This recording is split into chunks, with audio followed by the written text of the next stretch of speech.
I've seen a lot of change, been through a lot of pain. Some things are not the same as they were a year ago, but all will be okay. I move on each and every day. The past is where it stays, way back a year ago. I've changed for the better. So wanted to kind of start off with what have we been doing? Where have we been? So in just shy of a year, because as Drew pointed out, we actually left January 7th, I think? Yeah, I think so. So in that time frame, we've actually camped in 19 states and 2 provinces in Canada. How many campsites? That one is actually quite extreme. So we've had 53 campsites.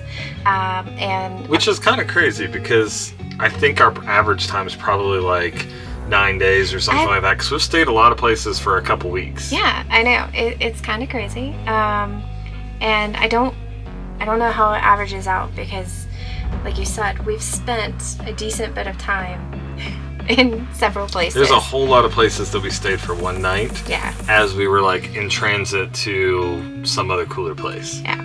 So some of those are the most interesting places we've stayed. Yes. When we first set out, I think our goal was to never travel more than 200 to 300 miles. So I'd read this thing online that said that you should never arrive at your campsite later than 3 p.m. Yep. You should never stay less than 3 nights, and you should never travel more than 300 miles in a day. And we have systematically broke all 3 of those rules many, many, many times over. Yes. And we started off this year moving only on Saturdays. And that was so that we had enough time to set up, make sure we had internet. Initially just for Drew to work, and now it's for both of us to work. And so we have since then. I mean, that was the biggest stressor. I Yes. think if we went back to our video, I think I even talked about it. Yes. But one of my biggest stressors was, how do I make sure that this is not an imposition on my work colleagues and clients and everybody that I interact with on a daily basis through my remote job? And so it was a big stressor to make sure, okay, we have to be somewhere set up, validate that the internet works, because the internet situation is not straightforward. It is not. I mean, we've gotten it down kind of to science, but it's still a guess sometimes. Yeah, it is. But we've evolved over time, so we don't always move on Saturdays. We don't. Like, we're tired, we're gonna stay here one night, but we recognize that this is not what we were looking for. Yeah. And so we immediately start making plans to go somewhere else. Then there's a whole other level of, you get somewhere and you get a bad vibe. Yeah. And you just keep on driving. Yeah. I mean, so in all fairness, we use primarily iOverlander and Compendium to find our off kind of BLM or wilderness areas or national forest campsites, which, just like anything that is kind of user ran, some people have a different bar for what is great and what is not great. So there have been a lot of places that on something like Campendium, someone had, some pretty negative reviews actually. Yeah. But we looked at it and we're like, okay, well, A, it's right next to this national forest that we want to go explore. And B, the pictures are kind of pretty. So how bad can it really be? And I would say that we have been pleasantly surprised more often than not. Yes. And I don't know if that just means that my standards are lower than other people's or what. I don't know. So we spent a large portion of the year, of course, at the front on the East Coast. Yeah. So we started out the first several months doing basically a big loop of the Southeast United States. And really we visited some family and friends, and then we looped back to Kentucky because I had a wedding to go to, and we didn't want to be too far away for that. And then after the wedding is when the trip shifted. Yes. And that was actually the first time that we really kind of threw our ideal plans out the window as far as like not traveling more than 300 miles in a given day, because we essentially traveled from Kentucky all the way to Arkansas, Oklahoma, and then Texas, and that was like our mad dash west. But we've done that since then again. I think honestly our section from Oregon to California might have been one of our more... I'd have to look at the miles to see which one was actually longer, but I would say that even if the Oregon to California by way of Nevada trip was more actual miles, we were so much better prepared for it. It just wasn't an issue for us to travel long days and camp in a weird place and wake up early the next morning and keep on rolling. Speaking of which, what is one of the most weird places we've camped? Weirdest place? Yes. I would say that probably in North Carolina. I don't remember the name of the trailhead. I don't either. But we drove all night because there was this storm. So we left early from our previous campsite, and we couldn't check into the next place because we were a day early at that point. So we camped at a trailhead, and that's all fine and well. It was fine. But we woke up the next morning, and REI was hosting a mountain biking workshop. Yeah. And so there were tents and vans and bikes all over the place. There was. So that was probably one of the more weird places that we stayed. Mine would probably be behind Whiskey Pete. See, that one was weird in a cool way. So we camped behind a casino in Nevada. It was in BLM land. It was on BLM land. So we could just see the glowing Whiskey Pete sign. Yes, you could see the glowing Whiskey Pete sign for sure. It actually wasn't a bad BLM site at all, but it does rank up there on weird places we've camped. I mean, how many places could you camp on BLM land and within like a 2-3 minute drive be picking up coffee and donuts the next morning? This is true. And it was actually kind of perfect because we traveled on Thanksgiving Day. So it was busy, but it wasn't like undoable. We left the day before Thanksgiving, got off work early and traveled halfway, and then we traveled the rest of the way on Thanksgiving Day. And what that meant was that we had a longer weekend in order to play and explore in Arizona near the Grand Canyon. Yep. There were a couple questions that we kind of jotted down just because 50 plus campsites is a lot to really kind of wrap our brains around. And so we wanted to start with just kind of remembering what we've done this year. Because the whole purpose of these videos that we've been doing is so that in 5 years we can review them and remember. It's a little bit easier if you have video evidence to see and to remind you. So I guess let me ask you, Drew, what's your favorite campsite out of all 50 plus campsites we've stayed in? I mean, that's a really hard question because so many of them were amazing. But I think that the one that I liked the most was Sugarloaf Mountain in the snowy range of Wyoming. That one totally caught me by surprise, actually, because I didn't know anything about that mountain range. You found it, and that was one of the times that I didn't participate in the research as much as others. So I was really shocked that there was this highly accessible, high altitude hiking, camping area that I'd never heard of before. It's like the most accessible high altitude area that I've ever come across, where you can drive up to it and then go hike a 12,000 foot peak. Yeah, no, it is actually one of my favorites, if not my favorite campsite we've been at too. It's very serendipitous as well. We had been traveling. We actually camped down in National Forest land, just down the mountain from Sugarloaf, and that day we got up and went for an adventure to explore our surroundings. And we got super lucky and got there the day after the area opened. Yeah. And we got probably the best site in the campground. Yeah, I think so. Site number 13, if you're curious, definitely, to me, best site possible.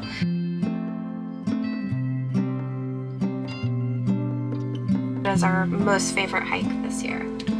So I'm going to be unoriginal here and say the hike at Sugarloaf Mountain. It was actually a summit hike, and it was probably the highest thing we've done in a long time, at least. But we started out from our campsite, went up to the top of a mountain, across a scree field, up snow fields. There was a little bit of route finding, all the way down the other side, along some beautiful alpine lakes and meadows. And it was a long, hard day, but it was one of the most enjoyable hikes that I've been on in a long time. Yeah, no, I do think it was most assuredly the highest summit we had done with Ella, for sure. And she did amazing, even though the scree fields were it was more boulders. It was a bit ridiculous, but beautiful hike. So I'm actually going to do the wave. Yeah. So we lucked out, and I applied twice. The first time I applied for the day of permit, which is a couple days later. I didn't get it. But the second time I applied, and it happened to be for a weekend, which I didn't think we'd have any chance of getting a weekend slot. We did.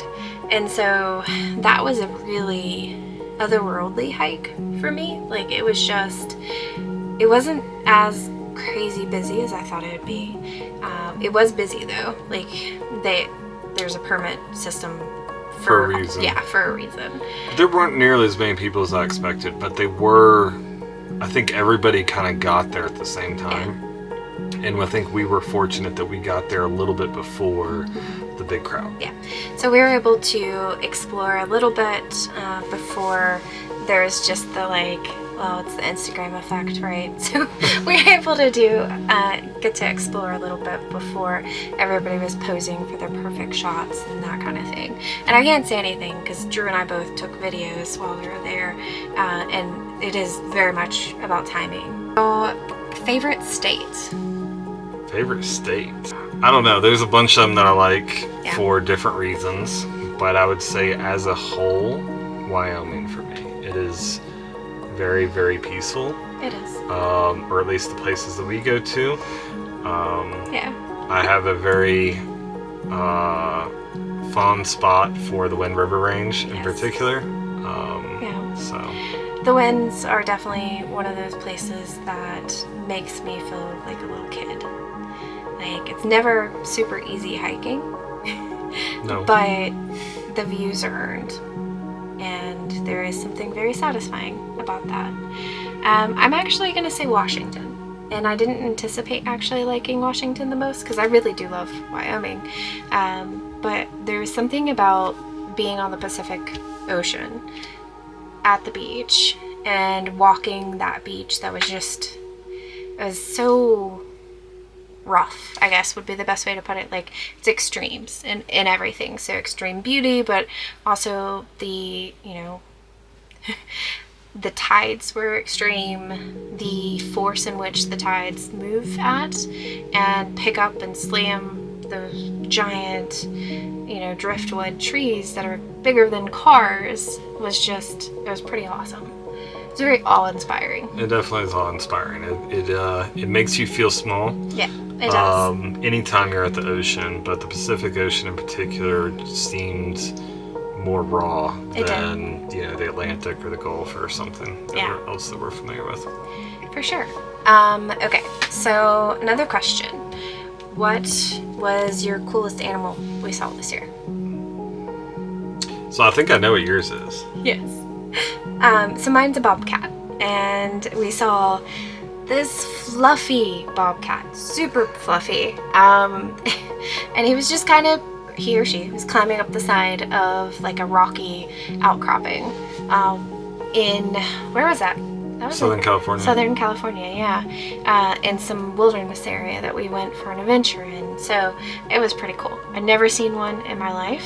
I don't know if I'll ever see one again. And that one definitely takes kind of a... They're pretty reclusive. They are. And I would actually tend to agree with you with that. But I think that actually my favorite was a grizzly bear. Oh, yeah.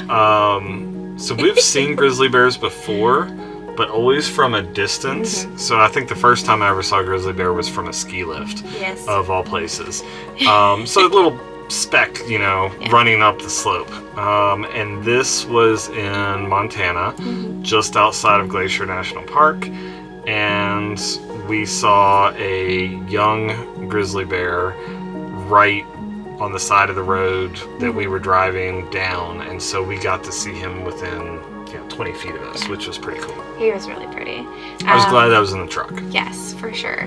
So that we don't make this a super long video, I did want to kind of ask, what was your least favorite campsite?